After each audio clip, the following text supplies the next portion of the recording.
I'm Austin Buschman. I'm Austin Orgain. We thought it would be cool. We just got back from the 2024 IPRF World Championships, and I was able to win with my team in the team division in open class, and was able to get first in the individual division. Yeah, I was able to take second, a few points behind. In the open individual. In the open individual. Yeah. So we thought it would be cool and to do a little video, talk about our equipment, and talk about the match, and post that up. So if anybody needed any information about this match, they could kind of hear it from us. So the match was held in Grand Junction, Colorado. It's on the western part of Colorado, real rocky, dry area in Colorado. And there's a lot of elevation change, there was a ton of targets, all hidden out in the hills. So it was a 200 round course of fire over 4 days. Actually, we only shot 2 days. So we shot Saturday, then we had to wait for the other divisions to shoot. They shot Friday and Sunday. So we shot Saturday and Monday. So a weird schedule compared to our regular PRS Pro matches, and made for a pretty long trip. So yeah, it did. I think it takes a little more mental focus too, because we're so used to just rolling right into another day. Yeah. And shooting and kind of keeping a rhythm going from one day to the other, and then with that extra day break, you kind of have to readjust a little bit. It was kind of nice. If there was anything you needed to take care of, instead of rushing to get it taken care of that night, you had a whole day the next day to get it taken care of. Well, even just the exhaustion factor, the mental exhaustion factor. Like you said, it's a difficult place to shoot. If you've never been out to Cameo, Colorado, that's they have a public range there. You can go shoot. They have a regular season match there each year. Really nice, neat place to go shoot. Fun field style match that I enjoy. But yeah, it was a great match. I had never been to Cameo before. I kind of knew what to expect. I'd watched videos and stuff of guys shooting the Ruger Koenig match out there, and I knew it'd be a lot of natural terrain, a lot of shooting off rocks. Talk about that here in a little bit. So first off, congrats to all the shooters that showed up and shot. The rest of the world shot really, really good. The amount of improvement they had from 2022 at the World Championships until now was pretty extreme. Pretty intimidating because of how fast they got better. Open class was a close race for most of the match. So yeah, congrats to everybody. I guess congrats to our teammates too. The U.S. team won every division as a teams. So every U.S. team shooter came home with a World Championship trophy. And all of the first place in every division was a U.S. team member. Yeah, yeah. I think all first and second, right? We had yes. There was a few thirds that went to Australia, and Canada, but the rest of it was all part of the U.S. team. So we made a really good showing. Open class. Morgan King was third place in open division, and then you had military. Cale Harmon won the military division. The ladies, it was Laurel Aikenhead won ladies. We had Bill Allison won seniors. Juniors was John Galati. Limited was Chad Heckler, and factory was Derek Webster. So really good. We had an awesome team. Yeah. Great team. The qualifications to get on the team are really stringent, and the people that qualified are all top-notch shooters. We wanted to say thank you to the match directors and the ROs and everybody that made this match happen. It takes a huge effort to organize that match for the whole world to, send shooters to, all the countries to send shooters to. I think there was 25 countries or? Yeah, it was 22, I think I read 22? Somewhere, yeah. So, but yeah, there's 400 and some odd shooters there, over... really with opening ceremony, side in, and everything. I think it was 7 days total that they had something going on at the range. It's a huge undertaking. I know Greg Bell and the rest of the U.S. PRA team put their heart and soul into it, and we want to thank those guys. Yeah, thank you guys. We're obviously getting to reap a lot of the benefit of all your hard work, so appreciate it. And the ROs were pro ROs who traveled from all over the U.S. to make sure this was fair. They did a really good job. They did a great job. You know, and I know there was 3 and 4 ROs on some stages, multiple guys on glass. I mean, as far as our squad went, there was really no discrepancies at all. Ran very smooth. You had one guy scoring, 2 or 3 guys spotting, guys watching positions, because some of the stages were position dependent. You had to shoot certain targets from certain spots, and so. I didn't see him miss anything. No, I didn't either. And I watched on glass for a lot of other shooters, and there were some hard targets to spot. Very hard. They did well. Yeah. Well, now the fun stuff. Yeah. So let's go over equipment. I'll start. This is pretty much my typical match setup. For this match, I chose to run a 6.5 Creedmoor because I didn't know what to expect as far as distance. I know a lot of times you can get a lot of distance at Cameo. You can shoot, I think you can shoot out to 2,000 yards or maybe a little more just on the sight-in range up there. Typically the matches aren't that far, but I didn't know what we were going to have for over 1,000-yard shots, and I know the wind can be really switchy, and sometimes the heavier bullets of the 6.5 tend to do a little bit better in that. Running a foundation stock. This is the Centurion. Austin has the new Samson. I didn't switch to the new Samson because it was on another rifle, and I didn't want to switch all my stuff up right before the match. Something that's fairly new over the last year or so is the adjustable butt stock on the foundations. I didn't know that I needed it until I put it on and use it, and it actually is really nice. You can offset it and kind of move it how you want to fit you a little bit better. Impact action. I got mine adjusted too. Yeah. On the Samson, and that's one of my favorite new features that they came out with. Yeah, me too. I've got them on all of my foundations now, and I'm not going to say it's a game changer because we did pretty well without it. But it is nice to have, and it seems like some of the lower positional type, prones type shooting and stuff, you can get it in the shoulder pocket a little bit better. Running impact action, as always, Hawkins bottom metal and rings. CRB barrels, obviously. Ace brakes and the new Ace shield. That's been kind of nice. The Ace isn't really a brake that puts a lot of concussion back on the shooter, but I think the best way that I've heard this explained was it makes it like you're shooting bare muzzle again. So it's like you don't even have a brake on there. It just knocks off some of the blast coming back down the barrel. Something new for me over the last part of this year is the Zero Comp optics. I'm running the 8-40 with the Impact 1X. Just felt like I needed to make a little bit of a change. Reached out to those guys. They've been great to work with. This will be the 3rd match with this scope, and so far I'm loving it. Something you can't see on this side that I run is the ascendant level. It's nice to have the lights. You shoot with both eyes open. It kind of transposes the lights on it, so it's pretty effortless to get your rifle level and get all the can out of it. Let's see, Bixen Andy trigger, and then you see the rifle sitting on a Really Right Stuff tripod. Always spotting off of that, glassing off of that, occasionally shooting off of that, and so that's pretty much the short and dirty of my rifle setup. What glass do you use to spot with when you're out there? Swaros. Yeah, so usually running Swaro EO ranges. I actually, those got dropped off the tripod and broke, and they're not collimated right now, and I haven't sent them in yet for them to get them fixed, and I need to do that. So I've been spotting now with the 12 by NL Pures, which are really nice glass to spot with. What bipod do you use most of the time? Most of the time I'm using a Harris. It's simple, it's easy, it's fast to deploy. Now at the World Championship, I ran almost exclusively a double pull Skypod. And that's mainly because of the positions we had. We had to shoot off of some rocks that had a little bit of upslope as we're shooting down. We had to get really low, which is nice because you can spread the Skypod out and get it really low.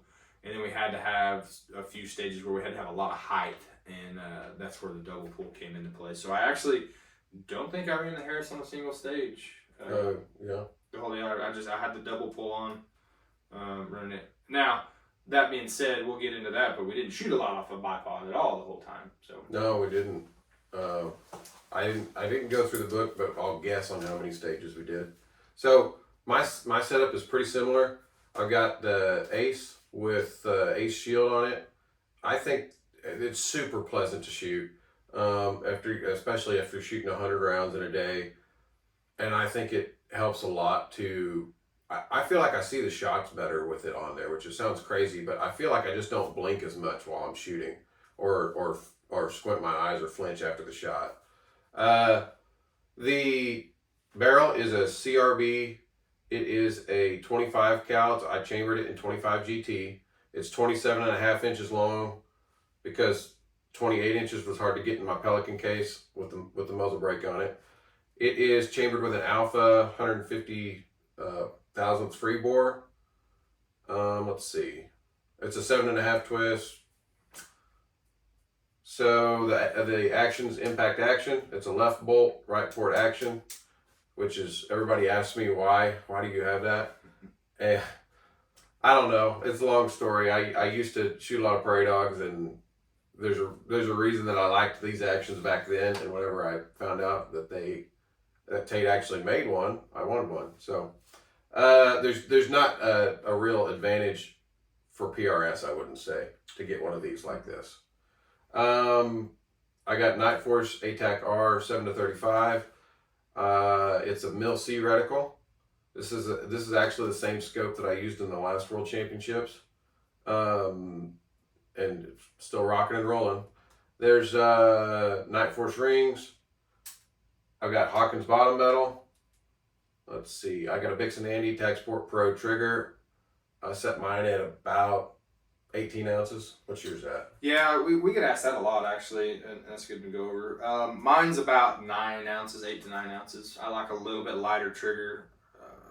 The thing on triggers is run it as light as you want to, but that you're not afraid that it's going to go off. So I'm pretty used to the 8 or 9 ounces. I can, feel the pressure that I put on the trigger pretty well. I run the Gator Grip shoe. It's a very textured shoe, and you can really feel the pressure that you're putting on it. So running that lighter trigger, I feel like I still have a lot of control on it.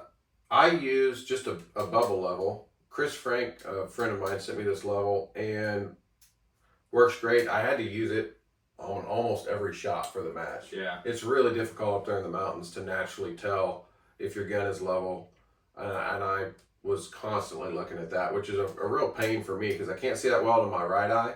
So I mount the level on the left side so I can peek around the eyepiece. So if you see me doing that at matches when I get in position, you'll see me actually move my head a little bit so I can see my level. Yeah. But it's what I got to do.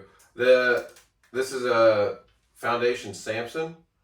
I got it earlier this year and finally got it kind of tuned the way I like it. I have weights up in the front to make the balance point about right here where you see it clamped on the tripod. And I don't have any weights in the back, but it's nice that you can get it with the brass weights to kind of tune it, and it's all fits perfect and screws together. Love the adjustable butt plate. Really no issues with equipment during the match. I didn't have anything go wrong. I didn't either. Actually, the only thing I did have go wrong was it was very dusty up there. Not super windy, but very dusty, and it was like moon dust. Really powdery. It's really dry up there. Yeah, you can probably see our stuff's filthy.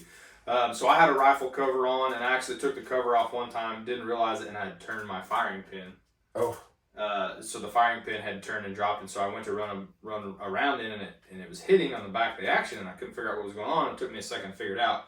I finally saw it, turned it, pulled my mag out a little bit to not double feed, and then it was no problem. Fortunately, it was on a 5 position, fast movement time stage, which was lovely. One of the stages you could actually finish in time. Yeah, no, it was one of the stages that you had to actually kind of hurry, and so I really had to hurry after that. It didn't end up being an issue. I ran smooth and fast, and I got through the stage without any issues. That was my first stage of the match, and I almost timed out on it. I had like 2 seconds left. Yeah, a lot of the people on the team. So we had several of the team that shot on day one. They'd left a comment or said something like, "Hey, you have to kind of hustle on this stage," and it was a 5-position rock stage with kind of some funny rock positions you had to get into. They weren't spread a long ways out, and it was a big, small at one distance, which is nice because, like you said earlier, target acquisition out there is really hard, and it takes time to find them and move. These were pretty easy to find, and they were only one distance. There's a big, small next to each other, so that helped me out a lot because I could move pretty quick to make up the time on that.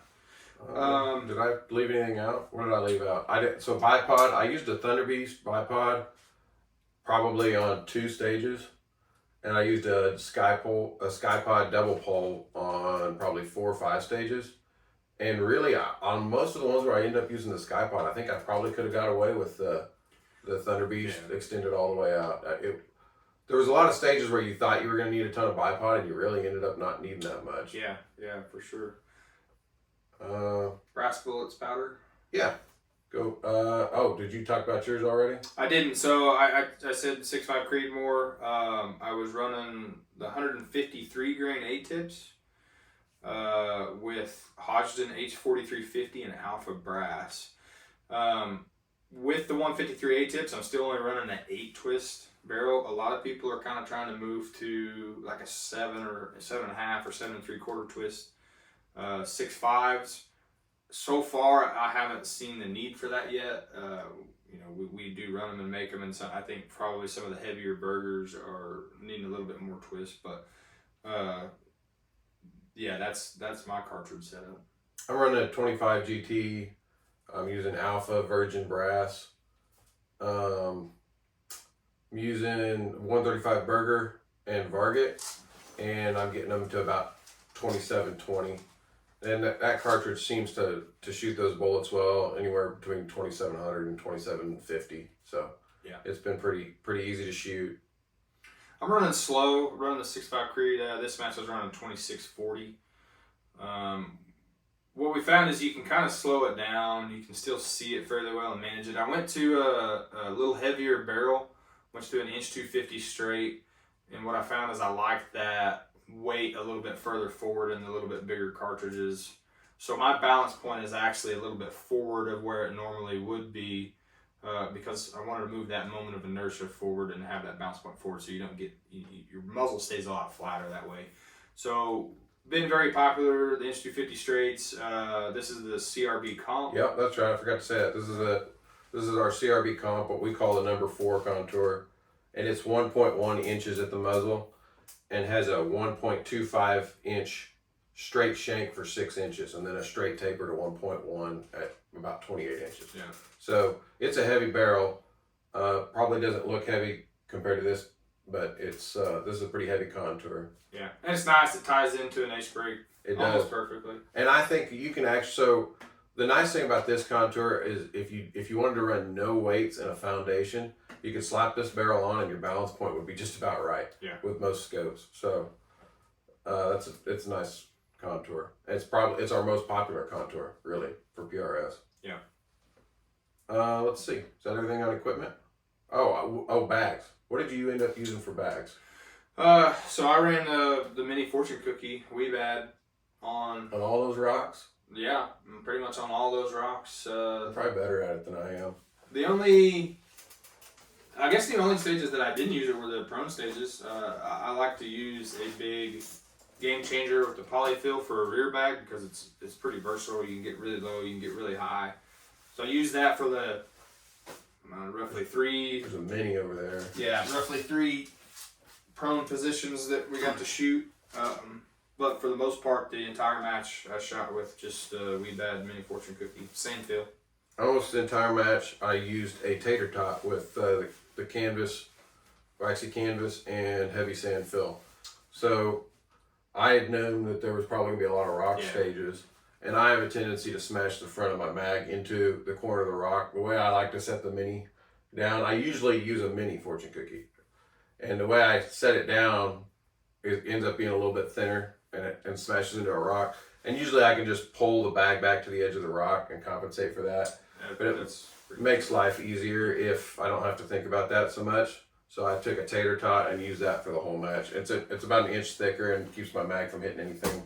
Yeah, I can see where the tater tot would have been beneficial on some of the rocks because running the lower bag like that on most positional stages and props, it's nice to run the smaller bag because you can get closer to the prop that still have sand in between it.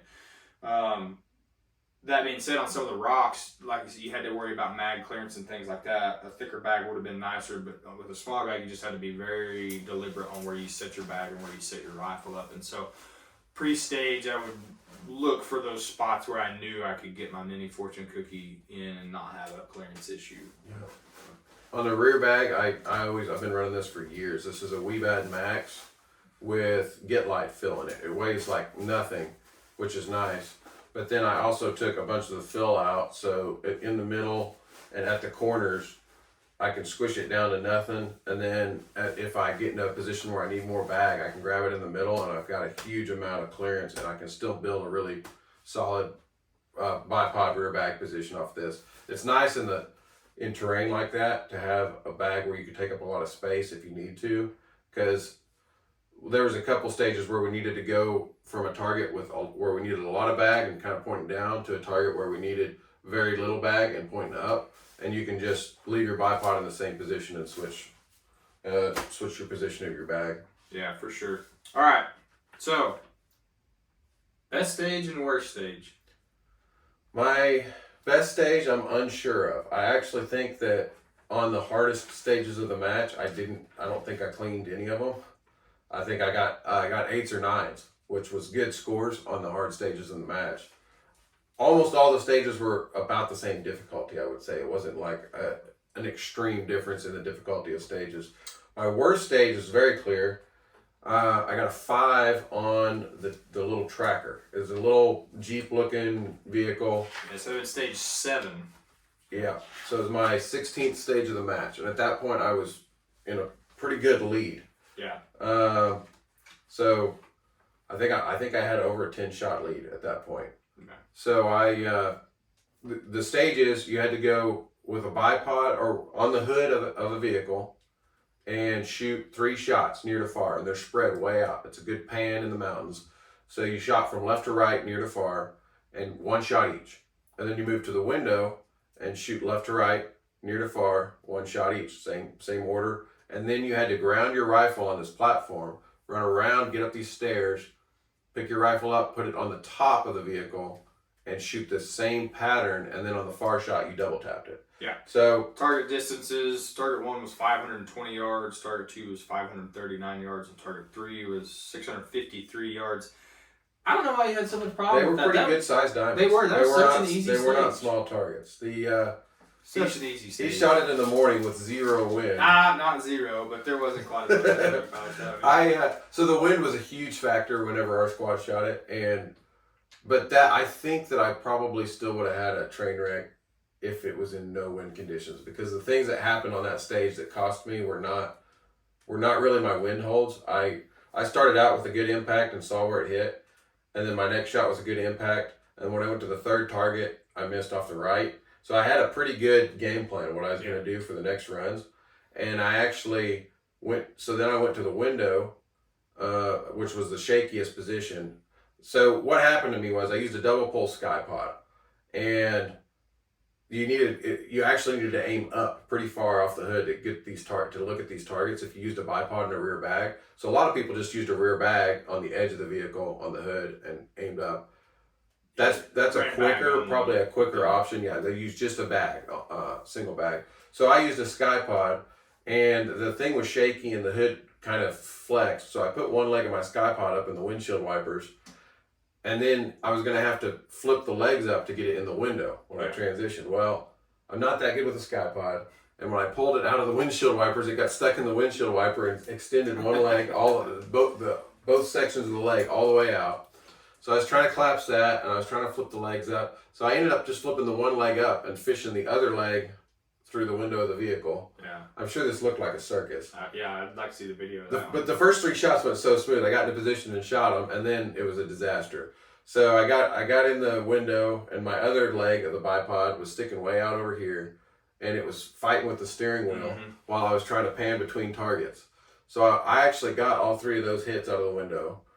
So I felt pretty good about it, but I burned a ton of time. And as I pull it out of that window, it extends the other leg of the double pull sky pod all the way out. So I was trying to collapse that back in, and where you had to ground your rifle it was between a railing and a platform. You had to shove your rifle in there.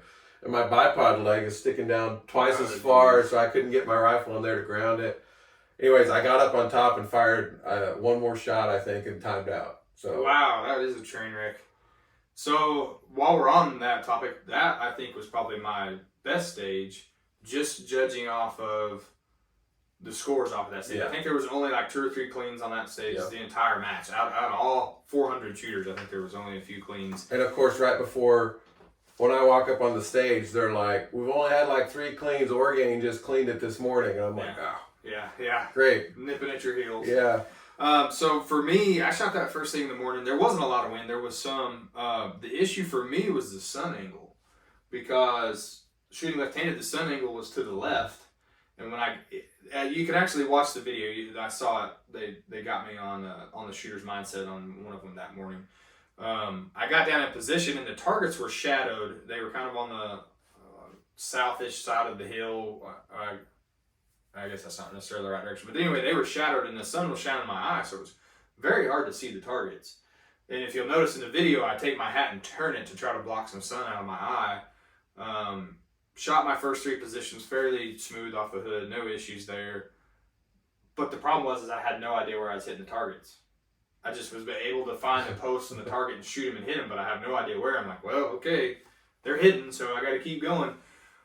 I didn't have the train wreck like you did. I smoothly folded up my bipod, got in the window, shot. And one thing I noticed from my squad mates shooting in that window position is a ton of guys were missing by a lot on elevation.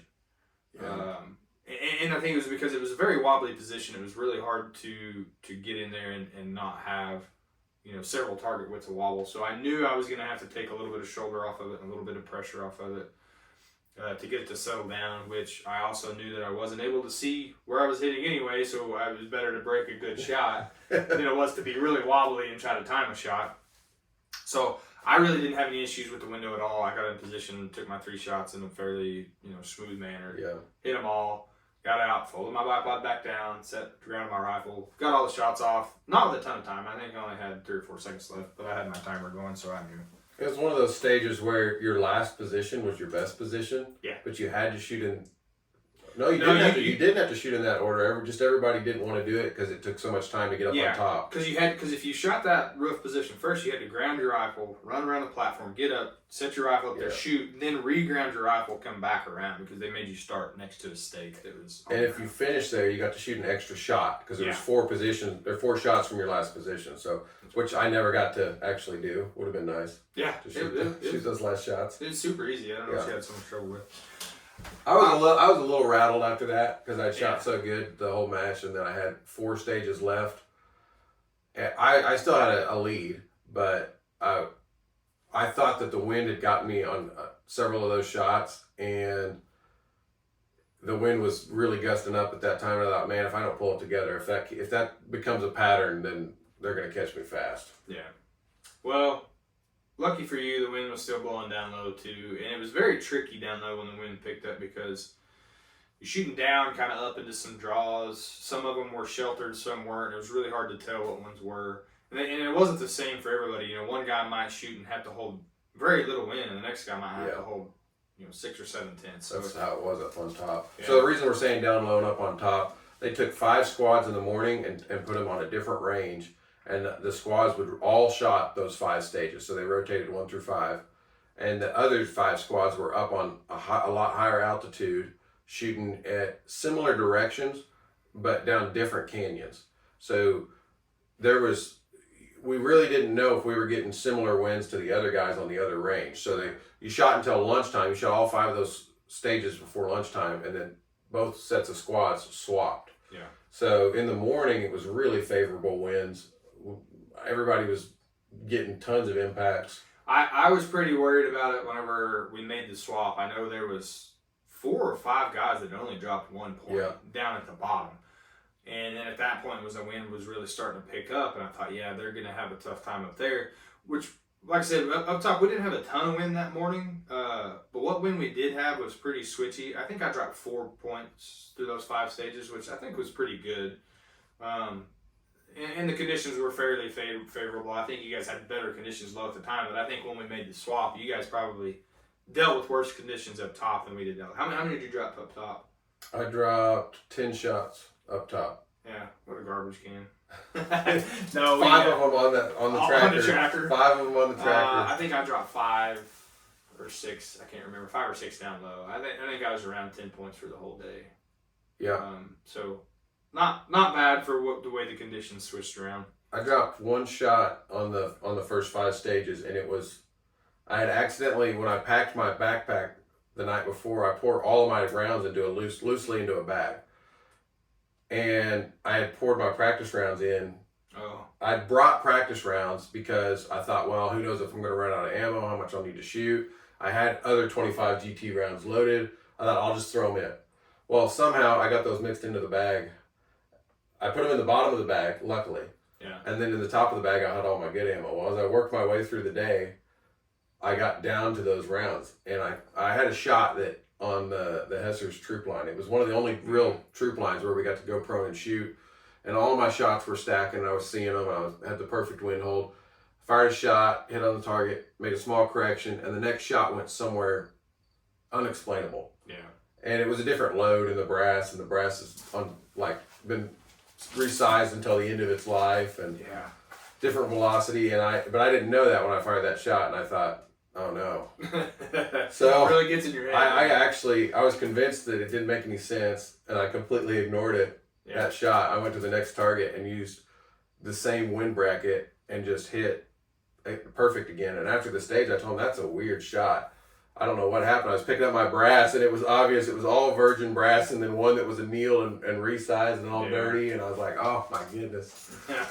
Really get in your head. Yeah, well, I'm glad there wasn't 7 of them in the magazine. That stage was fairly tough when we shot it. Some guys got to, it just kind of depended on when you laid down and shot it. But when I shot it, most everybody was holding left on the far targets, and I kept watching Mirage, and part of it was you had 3 targets kind of going up this ridge, so you're getting wind from this one canyon, and then you had 2 targets that were big, small, that jumped across over into another draw, into another canyon. A big jump. Yeah, a really big jump, and it was cool to watch because I'd watch people shoot, and you'd see the trace, and the trace would start bending this way, and then it'd get over that, and then the other canyon would come back. Wow. And so, a lot of guys were only holding a few tenths or straight up, but if you watch the trace, it was just making this big, huge S-curve coming in, which was really cool. So, it was kind of a crapshoot on when you got to shoot that. Most everybody needed left wind. I ended up needing right wind on that one. I needed a half mil left on the far ones. Yeah, I dropped a couple on that one, but I was able to see it really well. I hit, my first initial wind call was perfect. I center punched that one. My next target, I think, it was just a touch strong, so I made an adjustment on that. And then when I basically took that same wind hold to the next target, and it dumped off the left. That was only holding like 3/10 of wind there, or something like that. I can't remember now. Anyway, the match overall, I think, became a strong mix. We thought it would be, at least I thought it would be, a pure field match. I thought there'd be a lot of prone and a lot of troop lines and a lot. I knew that they would have the terrain. The match directors would have the terrain to work to their advantage to make it difficult, and it was difficult to find targets. Very. Yeah. So I thought that would be a pure field match, and would be shooting, and the difficulty would come from finding targets and maybe having smaller targets out in a field style match, which was not the case. It was still the positions we're shooting from were very much natural terrain, but it turned into a lot of high speed positional shooting. Yeah. The first day I felt like I never got a break from positional shooting. I just shot positional. That kind of wears on you too. Well, day one I felt like you had to almost force a position for a bipod. There was the TYL confirmation where you could kind of run a bipod, but you had to do it just right because this confirmation was way up the hill, and then TYL was kind of in the bottom. So you had this big elevation change. And there was a big flat rock, but it was kind of tilted. Yeah. So tilted unfavorably for nobody was using a bipod on that. It was fun. This is a funny story. I got to that stage, and I knew we had talked about the matchbook the night before, and I knew that Orgain was going to shoot that first stage in the morning. And so I got to that stage, and I was looking at it. I was like, I know that Orgain shot this with a bipod. So I called him. I don't know where he was on the range at the time. I called him on my phone. I said, hey, how did you shoot this TYL stage? Or what score did you get? And he was like, I got a 9. And at the time, 9 was a really good score. Yeah, well, I think all day it was, because those 2 small targets. It was the smallest targets of the whole match. Yeah. And really hard positions, and everybody's timing out. Even if they use a single bag, they're timing out. And I wanted to use a bipod so that I could get really good shots on the TYL rack. Yeah. And he was like, I got a 9. And I was like, okay, well, how did you run your bipod, and he told me exactly which positions. And I pulled out the sky pod to that length, and that looks way too long. And the real trick was the extra sandbag on the left side. Yeah, that was nice. So that was anyways, he told me how to run that, so I have to at least say thanks for giving me your pro tips on the TYO rack. Gave him the win. I had to have bought me at least 1 or 2 shots. So I got a 9 on it too. You know, it's funny. One of our last stages today was the one that Joe Thielen and Matt from Hornady were ROing. It was the IPSC troop line going out. We had to shoot off of a rock and then go prone, which is weird because we had this nice spot to go prone, and it was going to be a plenty difficult stage just prone anyway. We had to shoot off this rock, and I started looking at this rock, and I thought, you can bipod that rock. And I said... And nobody was. Nobody bipoded. The entire... I think only... Ended up after the match, Joe said, I think only 2 people bipoded, me and somebody else. And I was looking at it, and Ryan McLean was with MDT, was shooting right in front of me, and we had a great time. And he said, how are you going to do this? And I said, I'm going to bipod that rock. And he gave me the funniest look. Like, why would you? Yeah, like seriously? And I was like, yeah. He goes, well, I'm not going to do that. and it was fine shooting with a bag too, but I looked at it and I was like, well, there's plenty of width there. You take a double pull and you pull it out and you set it down. And so I set my bipod down and my bag down. And when I came down the scope, I was on target. I was like, oh, this is going to be great. And so, like I say, you could do it, but you kind of had to force a bipod more than I thought you'd have to, especially for day one. Yeah. Day two, we got to use a bipod a little bit more. We shot off some cars, really 3 cars in a row. Stages. And then at least 2 troop lines where you shot off the ground. Yeah. And you definitely needed a double pull on those. Yeah. Because we shot one troop line that was way up the mountain. Yeah. And probably... Oh, the other thing, the farthest targets in the match were somewhere around 940 yards. Yeah, 900. Everything was under 1,000 yards, which I thought was a great idea because it was plenty difficult anyway without the distance. Yeah. And a lot of times, especially in those conditions, you start getting that far, and it's kind of just a luck thing anyway.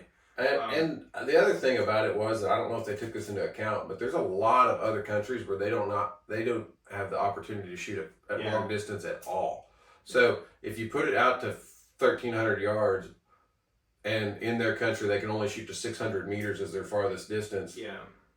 Probably not the smartest idea to make it even shot over. Yeah, they'd be trying to true up their rifles for the first time at Transonic. Yeah. There on sighting day. Probably not the fairest thing to do. No, I honestly I thought the match was very fair. Like you said, there wasn't any one stage that was super easy, and there wasn't anything that was just like overly hard. There was plenty of hard stages, but they were all hard. I felt like There wasn't really.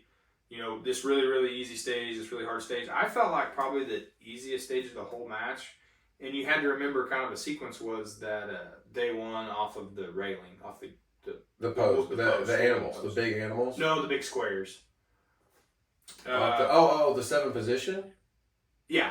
Oh, yeah. That one I thought the time was difficult. The time was a little bit difficult, and you had to shoot the right target from the left side, the left target from the right side, and you had some middle ones shooting a near far.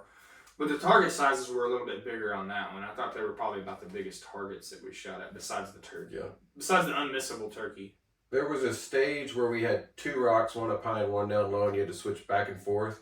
And at each position you shot near far. Let's not talk about that one. Oh. I was going to say, I thought that was one of the easiest of the match. It should have been. Yeah. I shot that one probably in not the worst conditions of the weekend, but the most switchy conditions of the weekend. So that was when the wind was blowing the most for the day, which was only about 10 or 12 mile per hour. Uh-huh. But it was switching like 90 degrees. It was a pretty simple stage. You shot, it was stage 14, and you had a near-far array to the right that you shot off of a top rock. And then you had a low rock that was a near far to the left, and it was near far, move over here, near far, move over here, near far, move near far. And the last one you shot far. Yeah. Man, I hit my first shot, no problem. Used that basically same wind value and direction for target 2. Didn't come close. But what in the world? So I come over here, I go, and I hit a shot. I'm like, okay, great. And I go to the other one and miss. So there's 2 of my 4 points that I got there.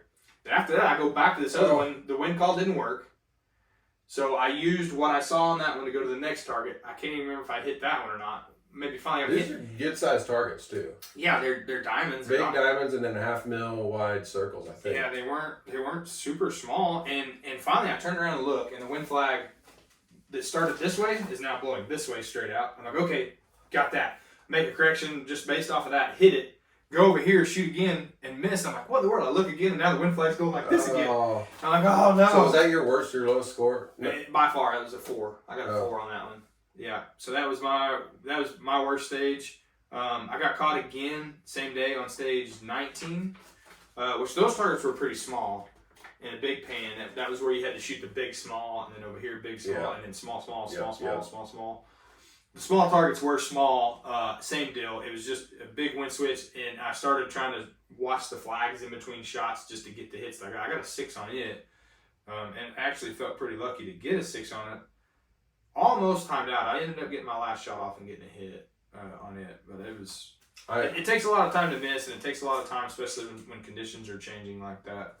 I think that's how I got a good lead on the first day. On the first day of shooting, I came out with a really good lead, and I just didn't have a bad stage. I didn't have all great stages, but I mean, I think I cleaned 5 stages out of 10. I got 9s on 2 of them and 8s on the other 3. Yeah, and see, I shot really well all day. I think I need to look back on my match book, but I think I was down 2 points through 6 stages. Yeah, you were ahead. Shooting really, really well, and then I got to Carl and Stacy's rock stage, and I had the thing happen there, which that wasn't what cost me. Missed 2 shots there on a big small.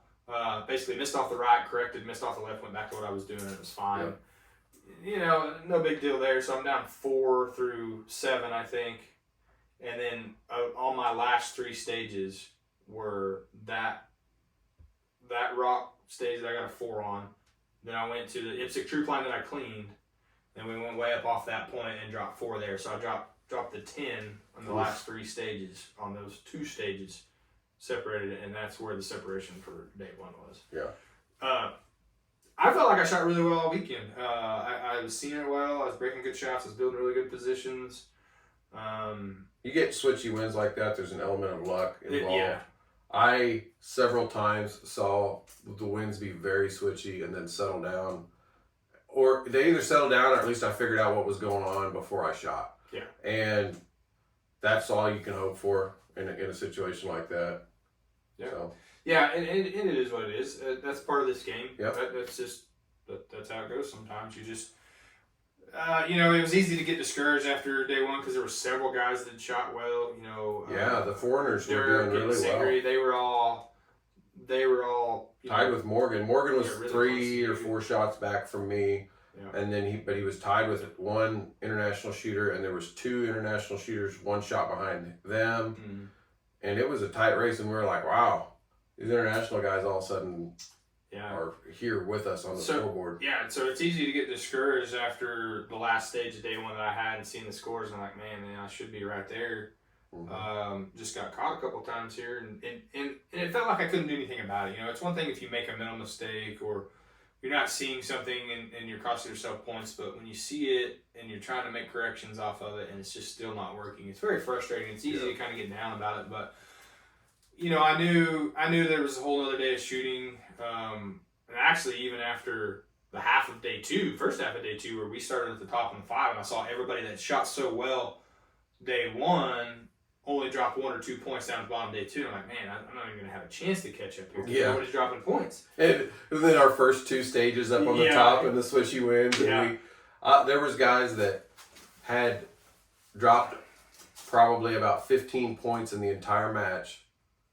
Yeah. Before we got to our last 5 stages. So we go up on top, and there was 2 guys I could think of that dropped about 15 points in their next 2 stages. Yeah, that was brutal. It got really tough. That was brutal on your psychology and everything. I started watching the scores a little bit when we made the switch because I wanted to know where I stood, because I knew I dropped 4 up there, and I knew it had probably been pretty easy down low because I'd watched it there, a couple of days ahead of time down low. And, I just got a little bit further behind because I dropped 4, and all these guys only dropped 1. I thought, oh man, this is gonna be tough. But I kept my head in it and stayed in it, and I got down there, shot the next 3 stages well. I think I dropped 1 or 2 points. Well, when the really big winds hit, I was shooting the TYL confirmation off the post. Yeah. Made my only mental mistake of the whole match. I didn't hold over on one of the confirmation targets, one that I would hit. I missed my first 2 shots in the confirmation. holding different winds. I ended up actually hitting that target with 5/10 left and 4/10 right. Wow. On the conference, it's like a 600-yard a big target too. 600-yard dipstick, and at one point I needed 5/10 left, and another point I needed 4/10 right to hit it. And I cost myself 1 point because I would have hit it. I hit directly below it because I didn't hold over.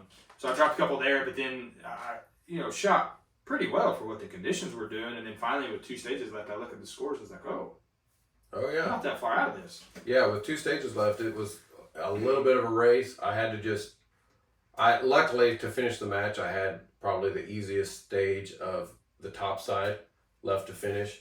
And then in the afternoon, the late afternoon, the winds calmed down. Yeah, it did. So, yeah, it finally at the end, I finished on the PRS barricade. And actually, when we got down there in the PRS barricade, when the winds calmed down, that PRS barricade spot really started switching. And I mean like 180-degree switches where guys were shooting. Because we had those flags right there, and they'd be going this way, and they'd just turn around and whip right back at you and hit you in the face. And so I got a pretty good game plan to start with. I get down and look, and it was really calm for that second. And when I went to shoot, I broke the trigger, and it just went woof, blew off the right side. I'm like, oh great, missed one on the PRS barricade, and finished it out. I cleaned that stage with 1/10 left dialed in, and just sent it. I started with 2/10 left and ended up 4/10 left and 5/10 left, and at the end of it, I was straight up. So. Sounds like you had to work really hard for.